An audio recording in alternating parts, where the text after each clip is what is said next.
Halo, selamat sore. Perkenalkan, nama lengkap saya Ameliana Landang. Saya mahasiswi Universitas Citra Bangsa Kupang. Pada kesempatan ini saya akan menjelaskan tentang pengukuran dan pengolahan data. Yang pertama, pengukuran. A. Pengukuran sudut. Suatu sudut dibentuk dari 3 titik yang saling berhubungan. Yang pertama, daerah sudut. Yang kedua, titik sudut. Yang ketiga, kaki sudut. Ada juga beberapa jenis sudut. Yang pertama, sudut siku-siku. Yang kedua, sudut lancip. Yang ketiga, sudut tumpul. Sudut siku-siku merupakan sudut yang mempunyai ukuran tepat 90 derajat dan dibentuk oleh 2 garis lurus. Biasanya sudut siku-siku kita bisa dapat ditemukan pada benda atau benda yang mirip dengan persegi panjang dan persegi. Terus yang kedua merupakan sudut lancip.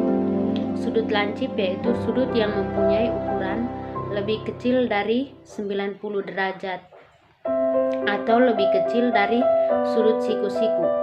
Yang ketiga merupakan sudut tumpul. Sudut tumpul merupakan sudut yang mempunyai ukuran lebih besar dari 90 derajat. Yang berikutnya yaitu pengukuran. Di sini untuk mengukur panjang suatu benda, kita bisa gunakan berbagai macam peralatan. Contohnya seperti mistar atau penggaris, seperti meter dan lain-lain. Terus berikutnya penggaris yaitu alat paling umum untuk digunakan mengukur suatu benda. Suatu yang kita gunakan di dalam pengukur atau penggaris dalam suatu benda itu dinamakan dengan sentimeter.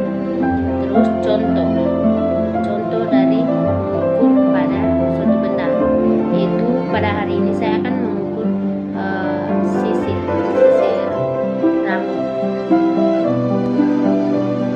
Yang pertama saya akan mengukur sisir untuk menyisir rambut. Terus yang kedua saya menggunakan alat seperti mistar sebagai pengukur. Yang pertama, sejajarkan benda yang diukur dengan penggaris. Sejajarkan dari angka 0. Begini dengan penggaris. Terus letakkan salah satu ujung di penggaris. Ini sudah letakkan pada angka 0. Terus pada penggaris kemudian kita lihat pada ujung lainnya. Di sini kita lihat di sini. Terus kita lihat di ujung sini, ini 0, dia punya titik. Terus di sini dia punya ujung lainnya. Terus angka yang sejajar dengan ujung benda adalah ukuran panjang benda tersebut. Berarti di sini dia punya pengukuran benda ini, sisir. Terus kalau panjang benda tidak sama dengan sentimeter atau penggaris yang ini, terus dengan hal seperti ini kita bisa melakukan pembuatan sisir ini mendekati bagai ini benda ini penggaris ini jika mendekati angka tersebut, contohnya 20 seperti ini nih. Contohnya 22 cm, tapi dia sudah melebihi 2 garis. Itu tandanya panjang sisir tersebut adalah 22 cm. Maka akan tetapi kita harus lihat dulu mana angka atau sentimeter yang mendekati angka di antaranya. Berarti angka 22 ini mendekati dia akan melebihi 2 di belakang angka 22, berarti 22,2 cm.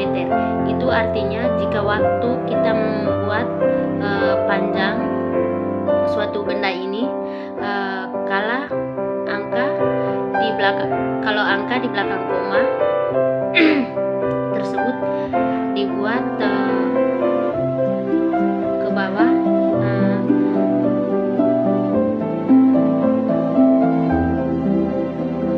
itu artinya waktu kita membulatkan panjang suatu benda, kalau angka di belakang koma lebih kecil dari 5, maka angka tersebut dibulatkan ke bawah. Tapi kalau angka di belakang koma 5 atau lebih dari 5, maka angka tersebut dibulatkan ke atas. Baik, itu saja mengenai pengukuran sudut. Mengenai pengukuran sudut, berikutnya yaitu pengolahan data. Di sini pengolahan data. Sebelumnya kita harus mengetahui apa yang dimaksudkan dengan data. Data itu adalah informasi yang diperoleh dari suatu pengamatan atau penelitian yang dikumpulkan dalam bentuk angka atau lambang. Sesudah mengetahui apa definisi dari data, saya akan melanjutkan cara membuat tabel frekuensi. Tabelan frekuensi.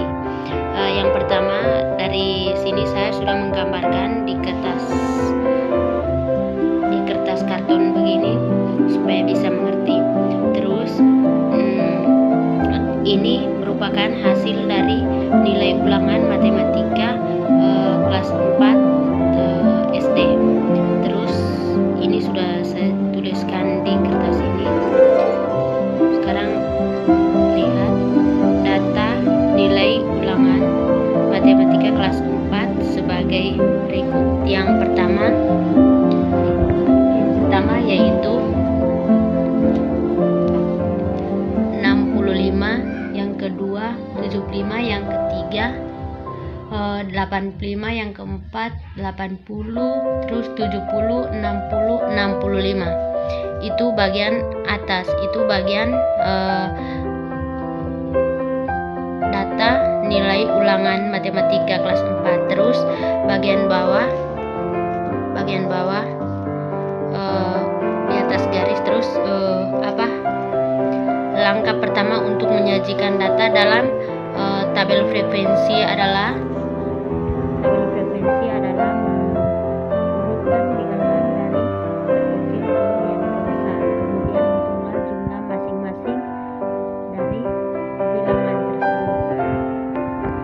Terus itu saya sudah menulis dengan jelas, maka 60 muncul satu kali, maka frekuensinya dia juga akan muncul satu kali. Terus yang kedua 65,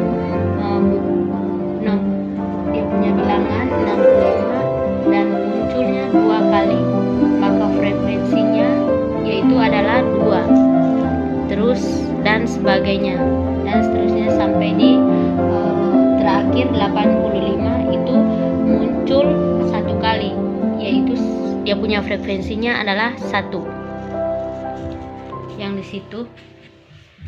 Terus yang berikutnya, selanjutnya kita pindahkan ke dalam tabel berikut, yaitu saya sudah menggambarkan ini tabel di sini, yaitu sudah jelaskan dari ini diagram di atas yang pertama yang di atas ini.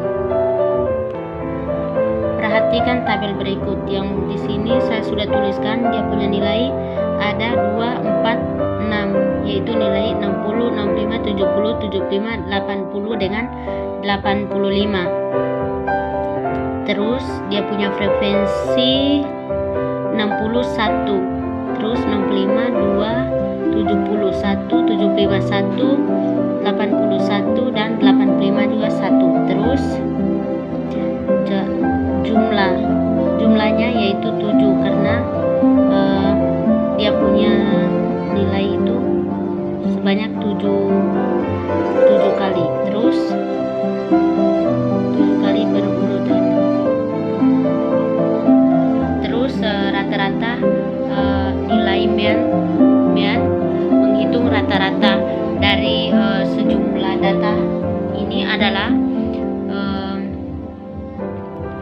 rata-rata jumlah data rata-rata sama dengan jumlah data per banyak data, berarti jumlah data dengan banyaknya data. Berikut saya akan memberikan satu contoh mengenai materi ini. Berikut adalah contoh pengolahan data. Berikut adalah data nilai ulangan mata pelajaran matematika atau IPA kelas 4 ya. Terus dia punya nilai yaitu 8, 7, 6, 7, 8, 8, 6, 6, 5, 8, 7, 6. Terus dia punya tanya, tentukan rata-ratanya.